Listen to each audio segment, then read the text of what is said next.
Can you guys see me now? No. Okay. I can now, just this very second.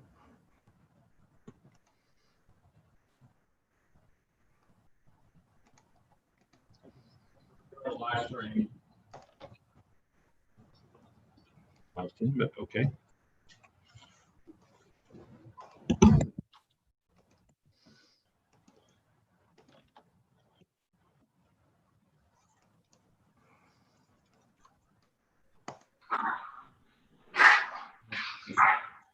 Yes, good afternoon, everyone. Welcome to Hamilton County Pachyderm Club meeting of June 1st, 2020.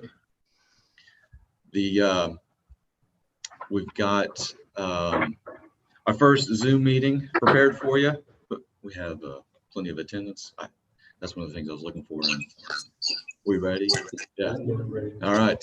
Oh, plan will take a couple of moments to let everybody join, but I believe we've spent that time. So let me dive right in. I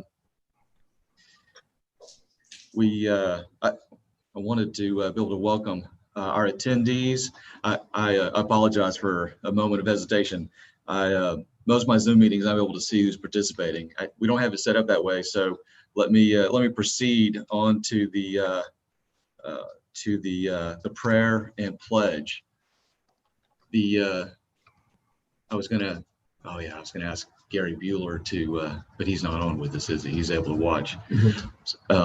So we won't be able to hear Gary, will we? No. No. Okay. So Gary, if you're out there, I apologize for that. Again, a little bit of different setup than I'm accustomed to, but we'll make it through, I promise.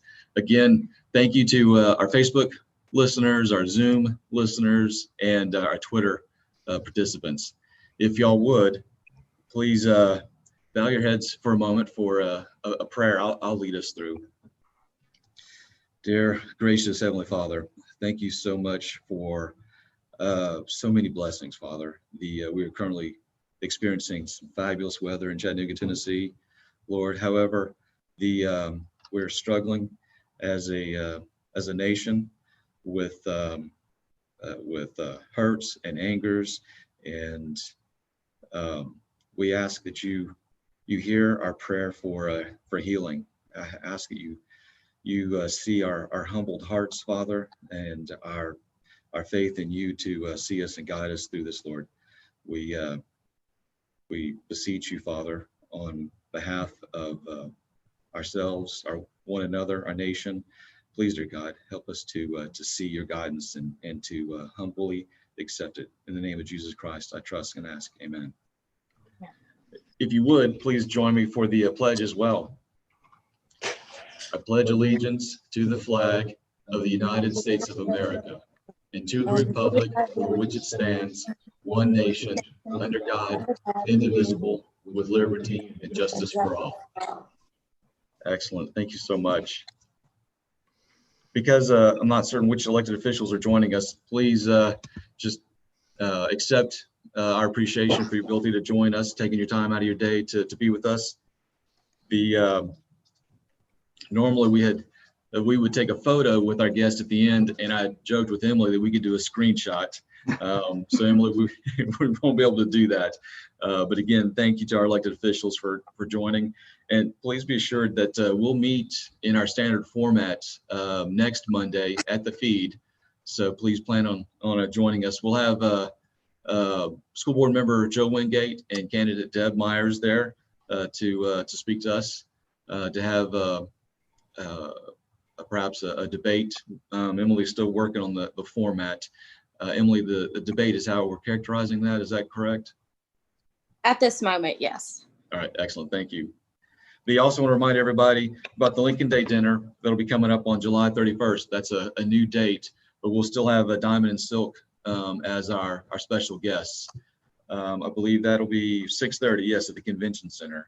And as far as I know, there's still time to buy tickets. I hope so. I need to buy mine too.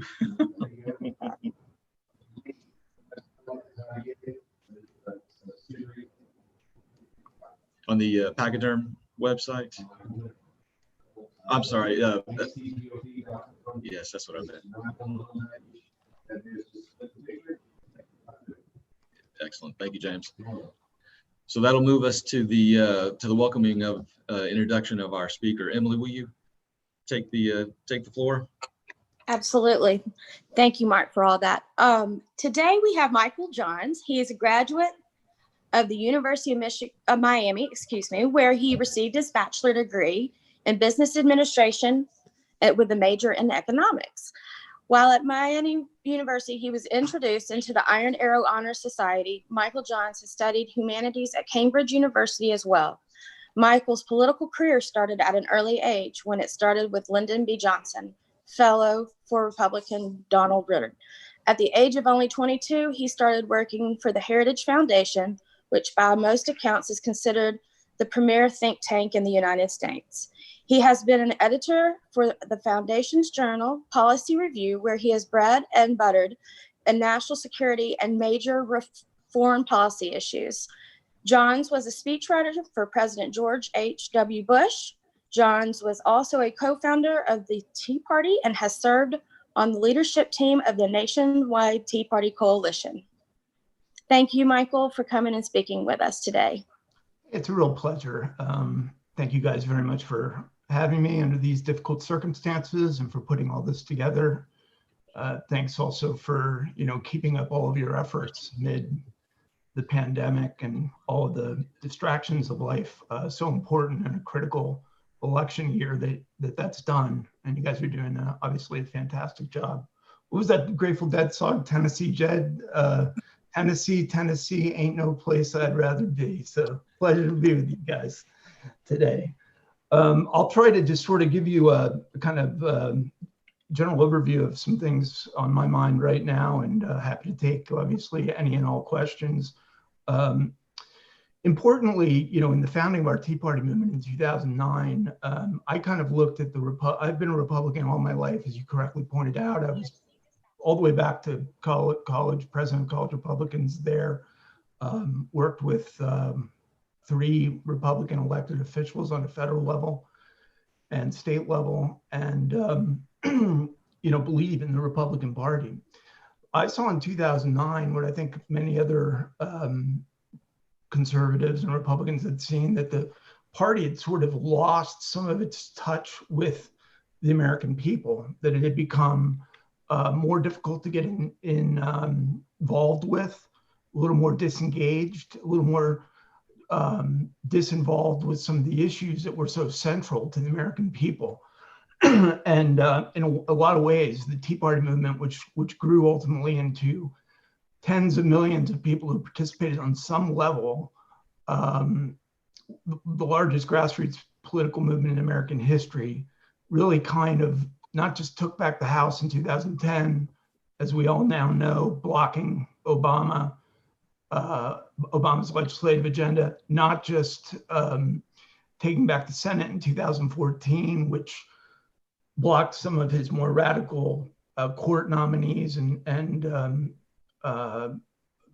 facilitated our legislative agenda, but also kind of laid the groundwork for Donald Trump's campaign of 2016, which was, as all of you well know, very grassroots in nature, very rally oriented, as our Tea Party movement was, and also really one that kind of echoed a lot of these concerns about a Republican establishment falling out of touch to some extent with the American voters and the American people, and revitalizing the Republican Party in 2016, which I believe has happened, has been so crucially important, obviously, to the political success that we've experienced and that we've undergone.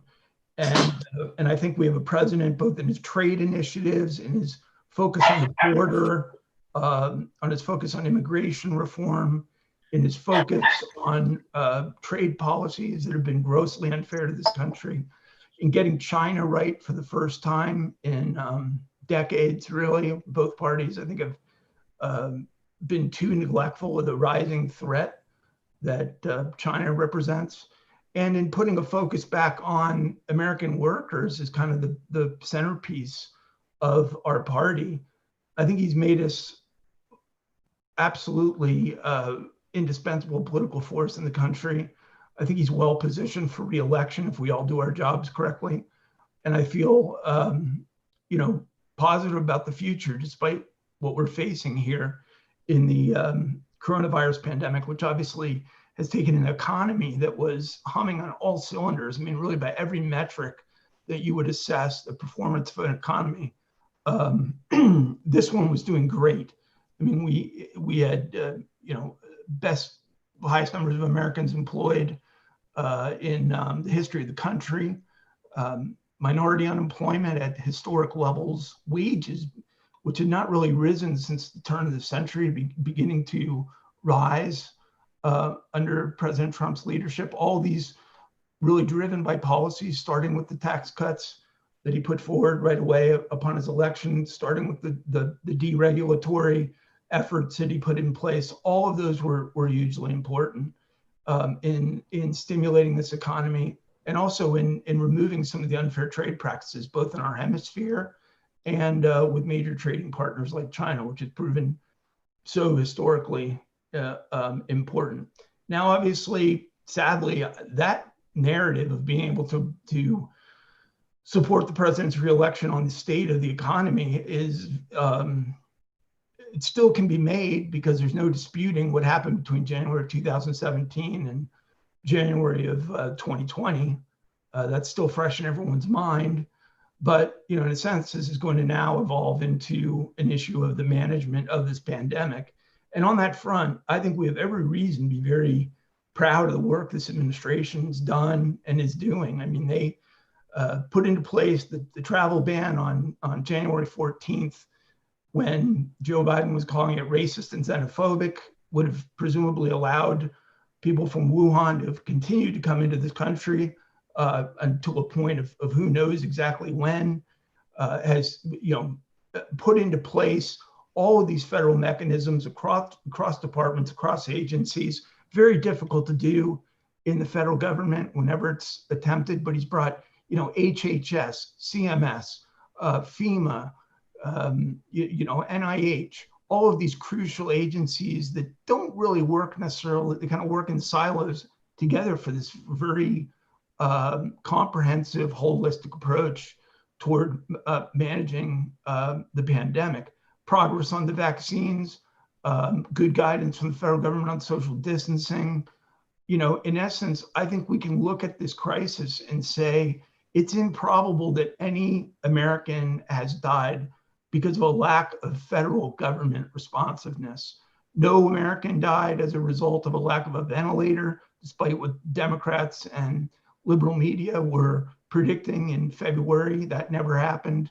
The therapeutic options available have been, supported by this federal government.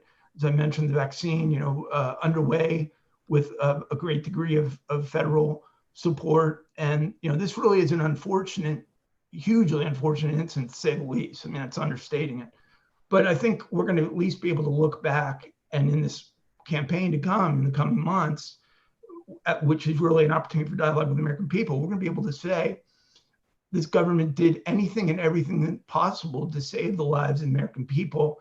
And as much as the economic setbacks are hugely costly and they're painful to American people, we also had a federal government that very quickly addressed that and violated some of the historical perceived notions of how conservatives operate in a moment of crisis like this, meaning direct payments to the American people, subsidies of industries that we did not want to see go under. Some may say, well, gee, that's the economy or the federal government moving in a more socialist, government-controlled direction. Just the opposite. Really, it saves many of these industries, kept people attached to employment who otherwise would have lost those, and allows us, we got a lot of work to do, but it allows us to sort of say, both on the public health front and on the economic front, that we contained the damage that was potentially confronting the American people.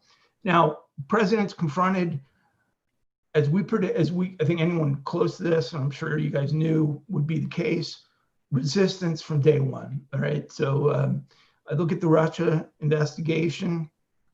For starters, as wholly unjustified and almost certainly violating the tenets of good federal law and constitutional requirements of our highest judicial agencies in the country. We always had concerns about the FISA warrant process and how it was operating in secret, and could the government be trusted to essentially navigate that system without problems. And, sadly, given the opportunity in this high profile case, we saw an absolute politicization of the FISA warrant case, a warrant that had no basis in fact, that was not presented correctly to the court, that was utterly unjustified, and it served the basis ultimately for a series of initiatives that were equally unconstitutional, equally unwarranted, equally not based on Fourth Amendment probable cause scenarios, to investigate this administration completely, thoroughly, and I think in a hugely distracting way for 2 years. When you think of those first 2 years, we had control of the House, we control the Senate, we control of the White House, we didn't have a dollar allocated to the border. Planned Parenthood didn't get unfunded. A lot of these key promises didn't get initiated, and the American people were distracted by this investigation in huge ways. It's an unbelievable allegation, just to state the obvious, to say that a president of the United States is colluding with a government that is at the very least adversarial, if not an outright enemy of this country. And it was designed, I believe, to terrify the American people in those sorts of ways, to ostracize our president from the American people, to create a sense of separation and doubt about his motives and his efforts.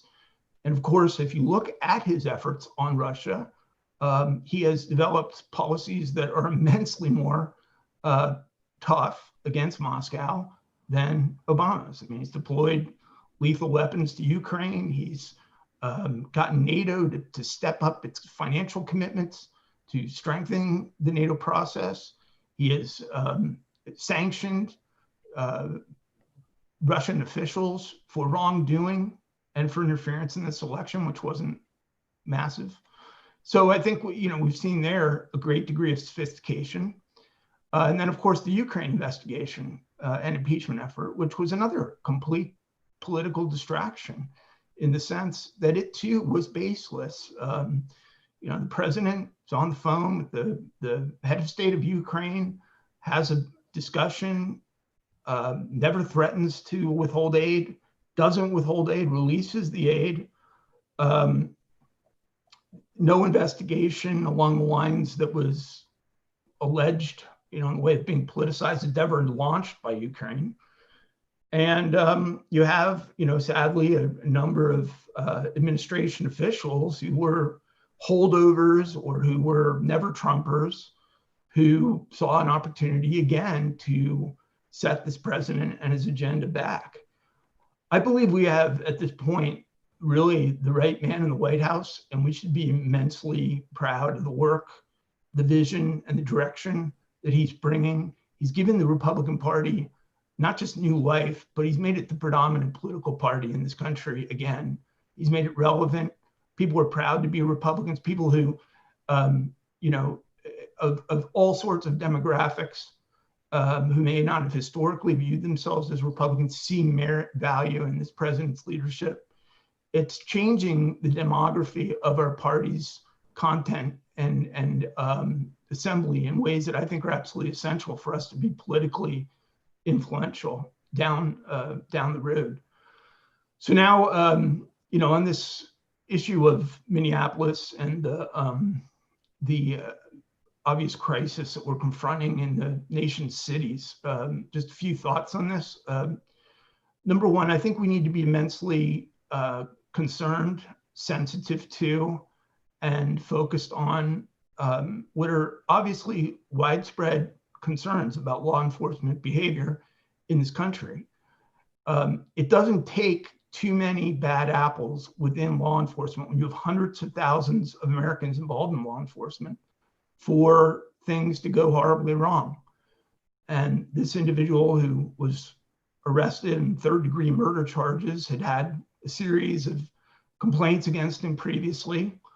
But I do think that we need to reiterate that by and large, law enforcement does exceptional work in this country.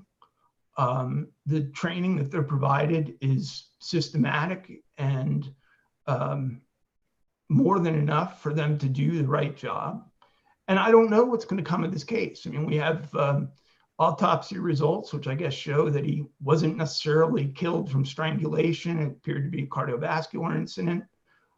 So was he predisposed to that incident in some way based, and was kicked off by the stress of it? That's of course possible.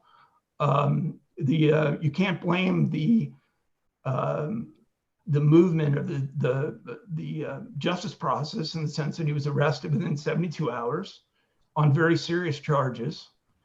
And I think really the message that which I've put out is to sort of say to protesters, don't tear down buildings, don't burn things, don't rip up your neighborhood. That's not accomplishing any higher good. Spell out very specifically what you want to see done. So in this particular case, for instance, that move by that law enforcement official of the knee to the neck, which is horrifying to a lot of Americans who looked at it, understandably so, was actually permissible under Minneapolis Police Code conduct. If that would be an example of something protesters could say, we don't believe in cases of nonviolent criminals, defendants or alleged nonviolent criminals, that needs to be employed. Change the policy, focus on the policy, focus on the details. That's one of the messages that I can sort of say, having founded and helped run a national grassroots activist organization, is that the more specificity you can bring to what you are seeking, the more likely you'll be successful. The more you engage in violent and illegal behaviors, the more the American people, even if they're predisposed to be sympathetic to what you're looking to do, are going to become not sympathetic and even hostile to it. So I do think that's kind of a message to them. I think the president's doing the right thing, labeling Antifa a terrorist organization. A lot of us, me included, felt that should have been done years ago, that there was a basis for it and had called for it.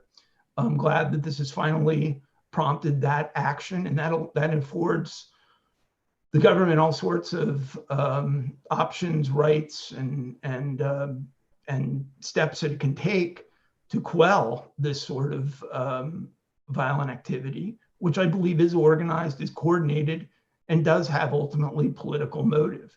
The last thing that our political opponents wanted was a political environment in which the President of the United States could stand down in Charlotte, North Carolina this summer and say that I promised you I would make America great again. And by every metric, I've done that. Economy better, America's position in the world better, America stronger, America's enemies, on the defense and on the run. America's cities beginning to rise and to succeed once again, after 8 years of complete stagnation and failure under the Obama administration, which promised sweeping change and fundamental change in the country. I think African-American voters, minority voters, those in the Obama base have to be realistic and say 8 years into that administration, with the exception of Obamacare, which itself is now doesn't have the mandate, continues to have questions about its constitutionality, doesn't have much of a future. Nothing really was ultimately changed by the 44th president of the United States. And this president, on the other hand, has a record of extraordinary accomplishment down the road. Now, what else can we do better? I'll just kind of wrap it up and then take any questions, including specific ones topically that you guys want to get into. But I think number one is we're allies and friends of the president if we urge the president to stay true to his commitments. If I was going to draw up a recipe on how the president could potentially lose in November, it would be that the base of the 63 million Americans who voted for the forgotten man and woman and his promises to address those feel unfulfilled. So I don't think that's the case right now. I think the president's executing, checking off boxes of things that he promised. But we're serving a constructive, not a destructive role in urging him on to do that. Number two is you can't do that without the personnel in place who are committed to that agenda. So one of the singular most important decisions any president makes is who they hire, who they put in these departments and agencies to actually execute all of these policies and visions that you have for the country. And if there's any deficiency that I would see in this administration to date, it's been that there was not, from the very beginning, a much of a focus in bringing in people who, even at high levels, you can take Tillerson, for instance, at state, spend 2 years arguing over getting out of the Iran agreement, arguing over whether to get out of the Paris Accord. That's wasted time, so that's another area. And the third and final point is I think that as a political party, as a Republican, as someone who's now been involved in our party for 35 years, we need to be more accessible and easier to work with than we have been historically. That means there needs to be opportunities for people to get involved in a systematic way. This kind of work, even these kind of conversations, are hugely helpful. But the party itself, one of the reasons our Tea Party movement grew so quickly is that there were Americans who looked at Obama and Pelosi and then Harry Reid as the leaders of that party and said, that isn't my vision of the future. They wanted to do something that wasn't enough for them to do. So I like and I've always said that Tea Party movement, in my view, others would differ, we never support third-party candidates. We're about making the Republican Party successful and winning and working with the Republican Party. I hope that's the Republican Party's message back to the Tea Party movement, because that is, in a lot of respects, the base that elected this president and that has put us back into a position of political relevance again. So thanks, and I'll be happy to take any questions you guys have. Excellent, Michael. We've got a couple of questions that I want to direct your way. I'm going to start with your comments about the party being easier to work with, and your comments on the upcoming campaign. Do you have any advice for a local pachyderm such as ours in how we can help drive that message home, how we can be easier to get along with, how we can support Trump in the coming race? I do. I think the Republican organizations need to be year-round in nature. They're right now too centered around election activity. So you get these bursts of interest in volunteers and activists, 12 weeks or so before an election. And then the election comes and goes, whatever the outcome, those activists are just kind of left hanging. I think the idea of organizations to provide ongoing speakers, education, activities, social opportunities, it allows it to become more of an ongoing social engagement of activists. That's one of the things I discovered early on with the Tea Party movement that I hadn't really fully, I guess, appreciated working in Washington, is that many Americans want to affiliate with our movement and party and want to do so, in a way that's constructive, but just don't know how to go about it. So if they say, yeah, I'm with Trump and make America great again, and let's get rid of Pelosi and Schumer, they don't know quite what to do. So I think the challenge of the party is to say here, make it really easy, online, by phone, whatever, for people to get involved, for them to quickly assume even leadership positions if they're capable of it, and for people to see that this is like as legitimate of a social undertaking as any non-political undertaking would be in their communities. Excellent. I've got two more related questions. I'll try to ask them as one. The idea is in looking towards those younger activists out there, what can we do to keep them? What are their interests? And along those lines, what does the party look like after Trump? what are we preparing for? How do we prepare for 2024?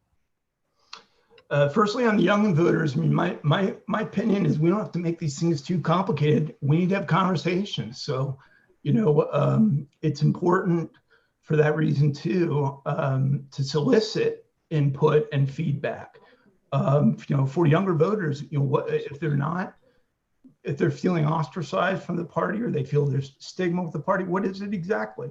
I will tell you, I think younger voters are entrepreneurial and hardworking. They want a strong future for themselves. I think they're more inclined to be concerned about environmental concerns and turned off if they see those flippantly dismissed. That's not to say that they buy into this radicalized Green New Deal agenda, but they want some party and movement that is cognizant of the fact that we have some custodial responsibility toward the earth, the only earth that we're able to live on, period. I think but for some Republicans, for some conservatives, even that is like too much to say. And I think that can be ostracizing. I think everyone's had it with the prolonged wars and occupations of foreign lands, hasn't seen the dividends or the payoff for the American people from that. It's seen, over 3,000 Americans dead in Iraq, and in Iraq taken over by ISIS, and just has lost patience with that as a foreign policy, and yet believes in the United States as a leader in the world. And I think is inspired, for instance, with these Hong Kong protests, which, these are young people too. They're, are in many ways a great example. They're standing up to the strongest communist regime in the world. I think that, that's important. And I think finally is they want to see some course of personal development through the party. So, if they come and they're involved, at, I don't know, hypothetically, University of Tennessee, Chattanooga's college Republican campus, they want to be able to go on and, see a future for themselves in the party. And I think any of us who've been involved in this have sometimes scratched our head about where we're going with all of it, right? I mean, let's be honest, it's just not always too glaringly apparent. We ought to have more of like a career development plan. So, one of the things that I've always said is we got to recruit and cultivate candidates, not their idea. We have too many people who are running because it's their idea. They want the job, they want the office.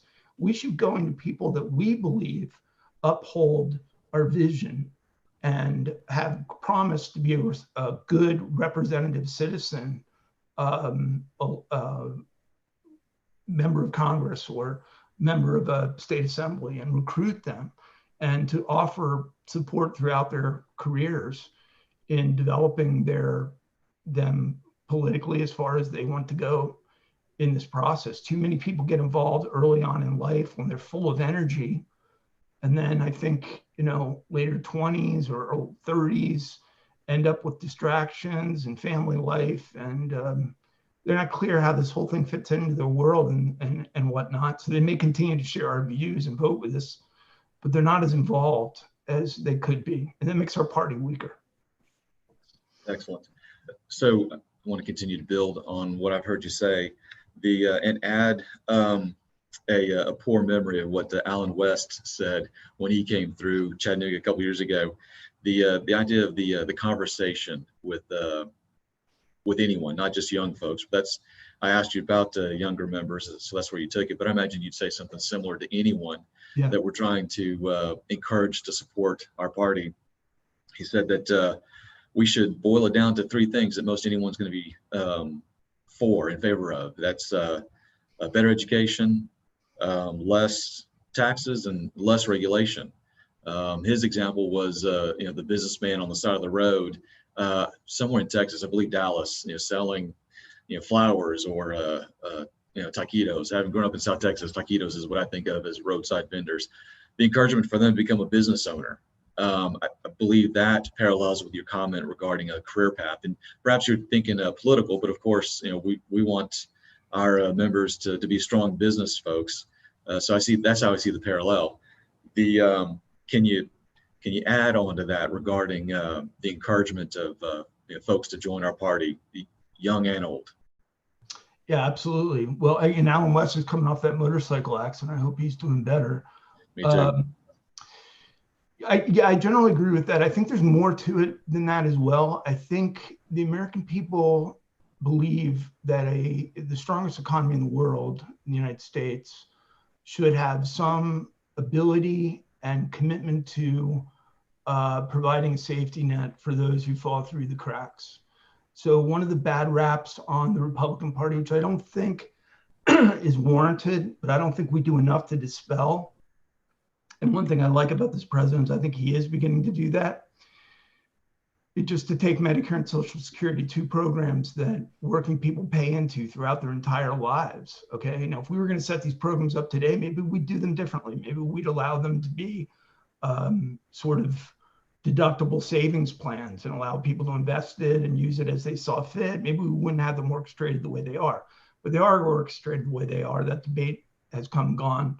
I don't think it's helpful to be out there threatening cuts when we have older people that are struggling month to month on fixed incomes to meet obligations, to basically get money back from the government that they gave the government throughout their working lives. And money that, is not being used frivolously, but it's like literally, what they're paying rent or mortgage with, what they're paying their drug co-payments with, their medical doctor co-payments with. I mean, so I think we need to be less hard-edged. I mean, the president I worked for talked about a softer, gentler nation, and he was kind of getting at that, I think, of reforming the brand, that no one wants to see frivolous spending, no one wants to see federal government doing unconstitutional things, no one wants to see the federal government bigger than it needs to be, and we need to continue to be a party of tax cuts, not tax increases. But there is so that's an important part of our brand identity that needs to be addressed and and resolved, I think, satisfactory for us to be politically successful. Excellent. So trying to continue on the conversation about our message and having conversations. I apologize for using the word twice. The Republican Party, in my mind, has always been a party of justice, and the race issues in our nation, that narrative is being taken away from us with regardless of who's motivated to do this. Our conversation is focused on riots as opposed to justice. Do you have any advice on how we can bring that conversation back to our roots and to what, just like Alan West said, boiling it down to what every person can agree with, regardless of party, regardless of background? How can we bring the conversation back to the need for supporting justice in our nation? Well, first is to continue, as I believe has been the case, our unequivocal commitment to the Constitution and the fact that the Bill of Rights and the protections and liberties that granted by God that are enshrined in our Constitution are crucially vital, and that we're going to be the party that defends the Constitution against a party that, quite frankly, doesn't even know the Constitution, read the Constitution, cite the Constitution. I keep thinking that Nancy Pelosi question when she was asked what she thought about the fact that Obamacare might be unconstitutional. Her head was spinning. She couldn't, she really sees no constraints on what Congress can do legislatively. She doesn't see this document as being anything that is supposed to guide, us. I love that idea of the Enumerated Powers Act, of being able to have every piece of federal or state legislation to start with, in a preamble, what part of the Constitution empowers the legislative body to take the steps they're taking. Because if they're not empowered to be taking it, chances are it's going to end up in courts anyway. And we're not providing sufficient justification for that. And then as far as like what I would perceive to be some of these issues related to urban area issues of justice, I think we need to be responsive, but I don't think we need to be defensive.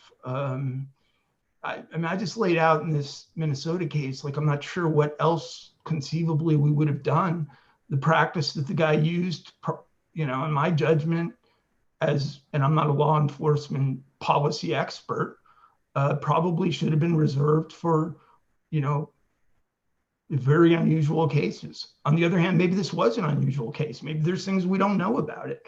There were incidents before the video that are revealed, and he clearly was immediately arrested and is being held accountable. You think about that from a law enforcement standpoint. You go out every day.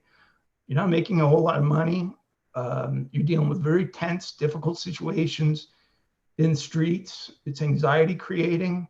Everybody has a human blow up point. I suspect at some point it's difficult because we're not paying these guys a whole lot. We're sometimes, getting, maybe we need to look at compensation and things like that. Are we attracting the type of people that we want in law enforcement? Those are all crucially important issues. I think we need to be a country where law enforcement is perceived to be enforcing laws and not doing anything beyond that. They are not judge and jury.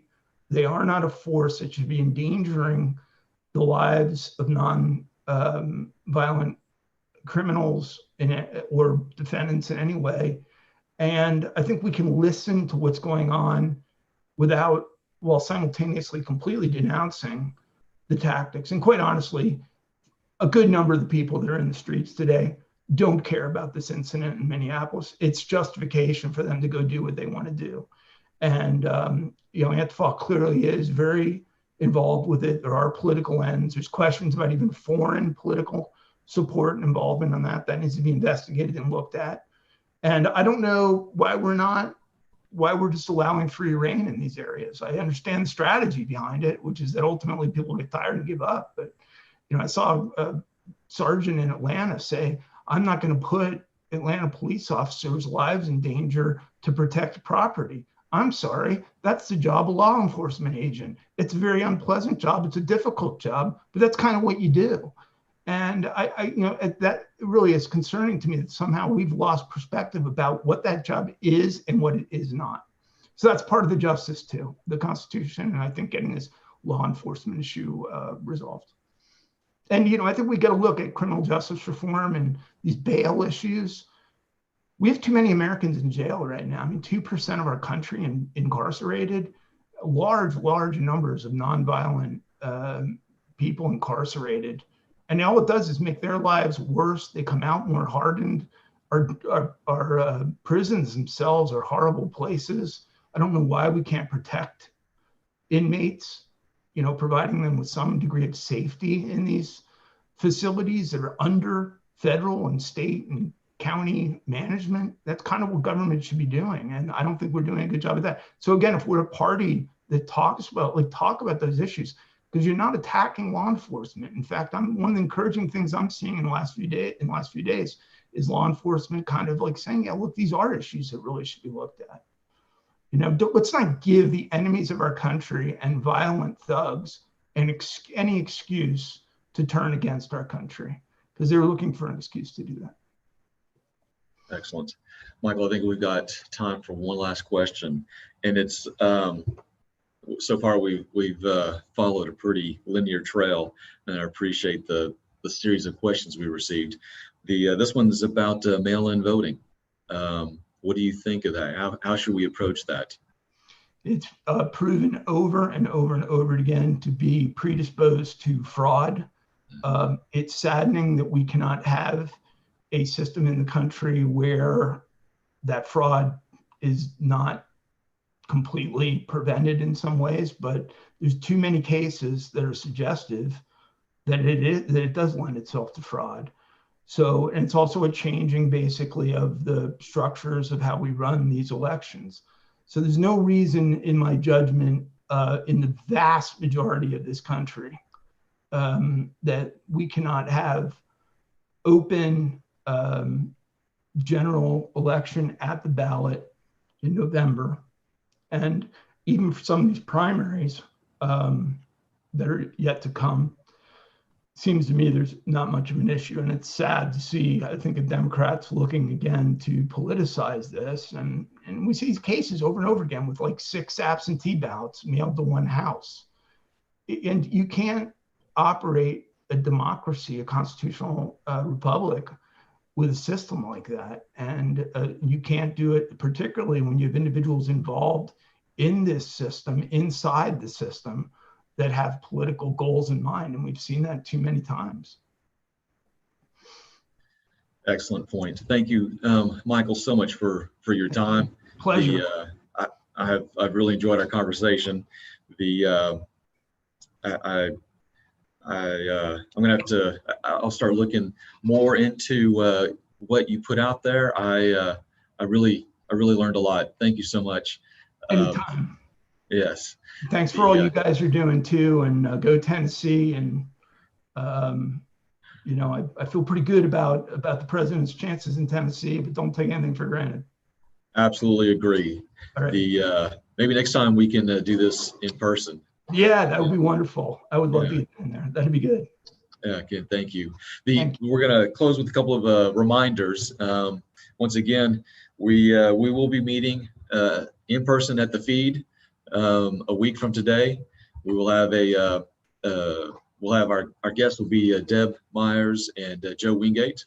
Don't forget to go to the website and sign up for the Lincoln Day dinner, as James reminded us earlier. Emily, do you have anything else to say to our membership before we let them go? Other than the announcements that will be opening up, like you mentioned, June 8th at the feed, and the July 31st Lincoln Day dinner. That's it at the moment. I really do appreciate Mr. Michael Johns coming to speak to us today. I think it was all a new experience for all of us to get to hear him, and all the questions were great, and I got to take some wonderful notes. So maybe I have some even harder questions for him next time. But I hope everyone enjoyed, and that we were able to produce something to get everybody's interest back on the level that let's get Pachyderm open and let's get going. We got primaries to win, and we've got a 2020 election to win with a president, and keep supporting each other and letting our hearts guide us instead of our reactions. And everybody stay safe and healthy. Yeah. Excellent. Thank you, Emily. I will say that we've got a technical crew behind the scenes that helped put us on. Amen. Yes. It went so much better because of their help. I couldn't appreciate their help. There's lack of words for appreciation right now. So yes, absolutely. Excellent. All right, everybody. Thank y'all. You guys be safe, be healthy. Thank you. Thank you, Mark. Yes.